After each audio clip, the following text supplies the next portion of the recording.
Hey guys, welcome back. I'm Parker. I cover trans news. Today I'm following up on a story I covered a couple weeks ago about a girl. She's 15, named Becky Pepper-Jackson.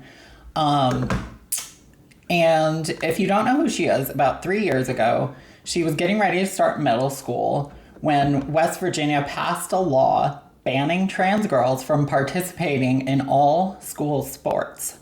And she sued, arguing that West Virginia's law violated the Constitution and Title IX as applied to her. So I wanted to read a quote directly from Becky. She said, "I play for my school for the same reason other kids on my track team do, to make friends, have fun, and challenge myself through practice and teamwork. And all I've ever wanted was the same opportunities as my peers. Instead, I've had my rights and my life debated by politicians who have never even met me, but want to stop me from playing sports with my friends. I know this case isn't just about me or even just about sports. It's just one part of a plan to push transgender people like me out of public life entirely. I'm proud to stand up alongside my mom for what I believe and who I am, and I want other transgender kids to know that they aren't alone." And then I want to read this statement from Joshua Block, who is the senior counsel for the ACLU, who is representing this case. He said, "This case is fundamentally about the ability of trans youth like Becky to participate in our schools and communities.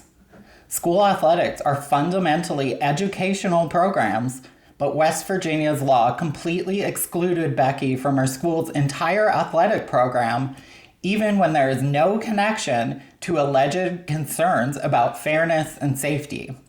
As the lower court recognized, forcing Becky to either give up sports or play on the boys' team in contradiction of who she is at school, home, and across her life is of every young person to be included as a member of their school community.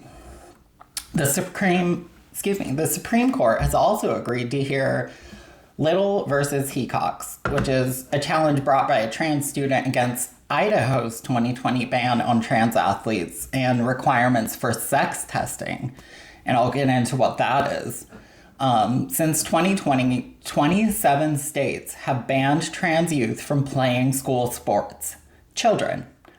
Many of these bans allow for invasive forms of sex testing that put all female student athletes at risk and embolden intrusive challenges to student athletes' sex." So let's talk about that. What is sex testing? These are in-school genital inspections, intrusive inspections of children's genitals that medical professionals say is sexual abuse and trauma-inducing. So we're not talking about a standard physical here. This is something entirely dirty and disgusting and different. And enforcement like this inevitably leads to policing of all female athletes, including cisgender athletes. So women who are tall, muscular, have short hair, or don't look feminine enough, to the transphobic and homophobic society that we have. We're seeing this now with women in the Olympics, just strong cisgender women. People are openly accusing them of being a transgender woman. This has turned into a witch hunt based on stereotypes that aren't true.